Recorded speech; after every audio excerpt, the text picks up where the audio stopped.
Assalamualaikum warahmatullahi wabarakatuh. Apa kabar? Nah, kali ini Bu Zara akan mengajari kalian tentang berbagi tentang materi periodisasi sastra Indonesia. Jadi ini lanjutan dari materi yang kemarin. Masih ingat kan materi yang kemarin? Kemarin kita belajar mengenai sastra. Apa itu sastra? Terus juga genre sastra. Jadi genre sastra itu ada apa saja? Yap, benar sekali. Ada puisi, ada prosa, ada drama. Nah, kita akan melanjutkan ke periodisasi sastra. Kemarin kita kan ada yang tanya kan, Bu, prosa lama itu sejak kapan? Ada prosa baru itu kapan ya, Bu? Gitu.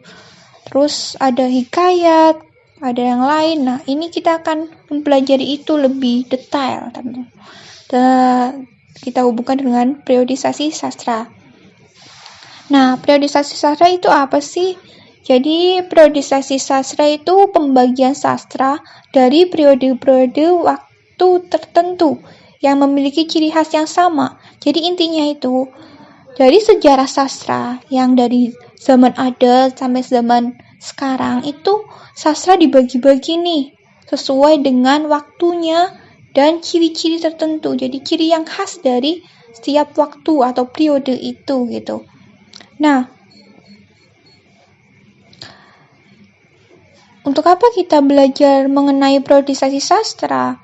Tentu saja untuk mengetahui bagaimana ada sastra di Indonesia. Terus apa sih kegunaan sastra dari dulu sampai sekarang? Apa sih ciri-ciri sastra? Kenapa kita harus belajar sastra? Karena sastra itu ya termasuk mengubah dari dulu Indonesia yang gak bisa baca sampai Indonesia yang punya pemikiran yang luas gitu. Apalagi kalau Indonesia itu sastranya semakin naik gitu ya. Maksudnya semakin terkenal, semakin orang lain belajar sastra, pasti sastra kita akan berkembang dan logika atau pemikiran kita akan semakin luas. Karena kenapa? Karena pemikiran dari zaman dulu yang kita dijajah terus sampai 3 abad itu ya, 3,5 abad itu sampai sekarang itu peran sastra sangat penting gitu, membuat orang ingin melakukan perjuangan nasionalisme dan lain-lain. Itu sastra sangat berperan di Indonesia gitu. Nah, inilah yang akan kita ketahui dari periodisasi sastra. Oke, kita mulai dari angkatan yang pertama, yaitu angkatan Pujangga Lama. Angkatan Pujangga Lama itu hadir sebelum tahun 1920. Jadi angkatan ini tuh masih menggunakan bahasa yang kedaerahan. Masih banyak banget bahasa daerah. Ada puisi lama, ada prosa lama. Puisi lama jenisnya apa aja, hayo? Iya benar, jadi ada pantun, ada syair, ada gurindam, ada mantra, ada bidal, ada karmina, dan sebagainya. Dan juga ada prosa lama. Prosa lama itu seperti hikayat. Nah, puisi lama dan prosa lama itu tidak hanya dipengaruhi oleh kedaerahan, seperti misalnya di Jawa ada Panji Semirang gitu. Tapi juga ada pengaruh dari agama yang dibawa oleh orang-orang pedagang-pedagang luar, seperti pedagang dari India, dari Arab, dari Cina, itu datang ke Indonesia. Ternyata mereka juga mempengaruhi hikayat yang ada di Indonesia. Jadi akhirnya kayak seperti hikayat Ramasinta, terus hikayat Mahabharata, Ramayana, Manca Tantra, itu kan dipengaruhi oleh agama Hindu yang dibawa dari India. Akhirnya dibuat dalam versi Indonesia. Saat itu menggunakan Melayu rendah. Jadi kan ada Melayu tinggi sama Melayu rendah kan. Nah, Melayu rendah itu Melayu yang ada di pasar. Percampuran antara bahasa Melayu tinggi dengan bahasa yang luar nih, biasanya misalnya India atau bahasa India, bahasa Cina. Jadi ada percampuran antara bahasa Indonesia dengan bahasa luar. Jadi disebut Melayu rendah. Nah, hadirlah hikayat-hikayat itu, hikayat-hikayat yang bercampur dengan cerita-cerita dari luar itu, seperti Ramayana, Mahabharata tadi. Kalau Arab juga ada kan, seperti 1001 Malam, itu termasuk hikayat.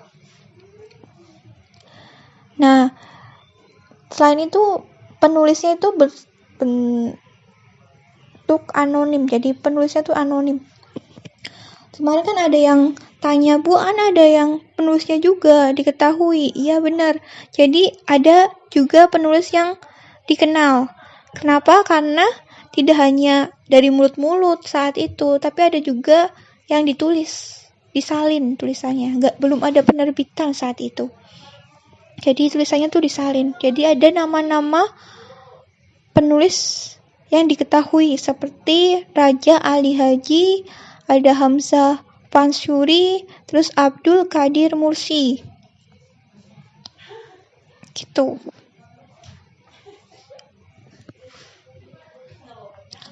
Nah, di sini di Pujangalama ini lebih fokus untuk memberikan nilai moral.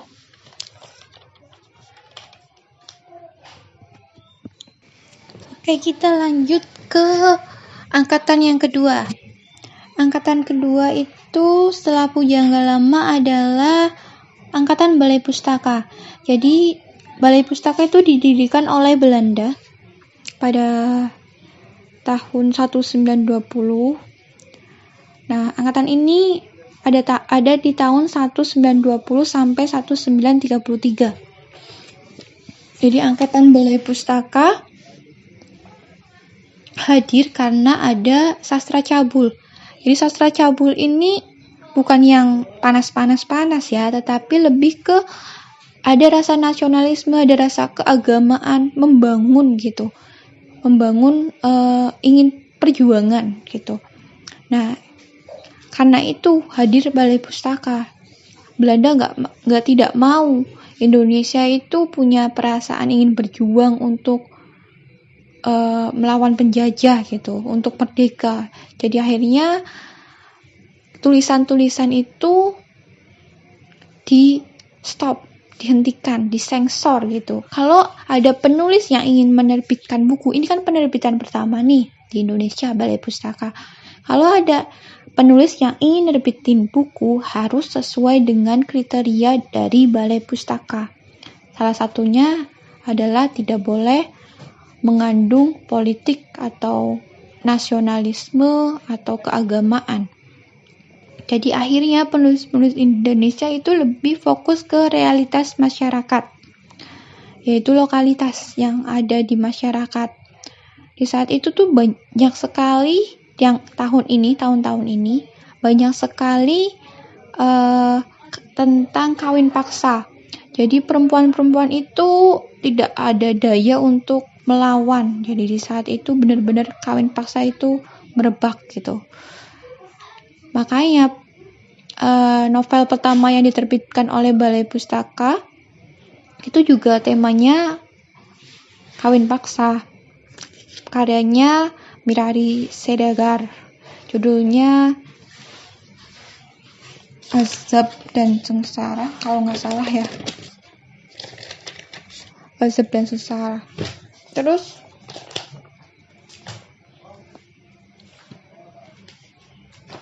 tapi di angkatan ini tuh yang paling terkenal bukan yang novel yang pertama itu, tapi novelnya karya Marah Rusli yang judulnya Siti Nurbaya.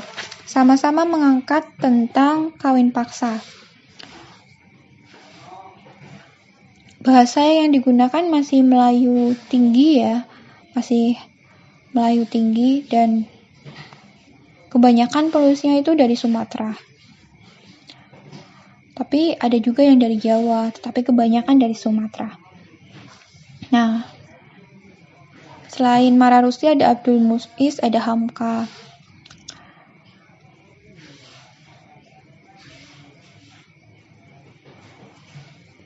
Oke. Di sini benar-benar sensornya banyak sekali, jadi karena sensornya banyak, akhirnya penulis-penulis itu geram. Penulis-penulis akhirnya membuat sebuah angkatan baru, disebut Angkatan Pujangga Baru. Angkatan Pujangga Baru itu hadir setelah ada Sumpah Pemuda yang menetapkan bahasa Indonesia sebagai bahasa pemersatu kita. Jadi sastrawan-sastrawan Indonesia ini di tahun 1933 sampai 1942 itu menyadari bahwa Indonesia harus menggunakan karya-karya di Indonesia harus menggunakan bahasa Indonesia. Jangan ada pencampuran antara Belanda atau bahasa-bahasa lain gitu. Dan kita harus mulai untuk lebih bebas menulis kita tuh harus lebih bebas dibandingkan ketika kita ikut balai pustaka. Ini kayak perlawanan terhadap balai pustaka Angkatan Pujangga Baru. Jadi Angkatan Pujangga Baru ada majalahnya, majalah Pujangga Baru, terus membuat tema baru yang berorientasi ke barat. Jadi mereka sudah berani untuk menentang adat. Jadi menentang adat. Tadi kan kalau di Angkatan Pujangga Lama masih cuma menceritakan ya tentang kawin paksa gitu. Nah, sekarang Angkatan Pujangga Baru itu sudah mulai menentang adat. Kalau misalnya perempuan itu harus mau kawin paksa. Ada seperti punyanya Hamka itu tokohnya disuruh kawin paksa tapi dia tidak mau gitu.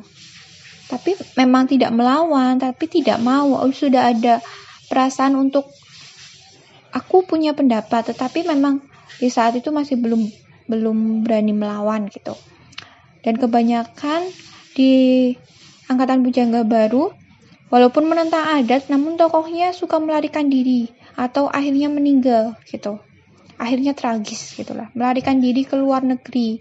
Jadi kayak contohnya di Bawah Lindungan Ka'bah, itu karya Hamka. Kalau kalian pernah nonton filmnya juga ada ya. Itu tokoh cowoknya kan tidak bisa menikah sama tokoh ceweknya. Itu akhirnya dia melarikan diri gitu, melarikan diri ke Arab untuk naik haji gitu. Nah, itu kan akhirnya melarikan diri gitu. Ya, kebanyakan seperti itu.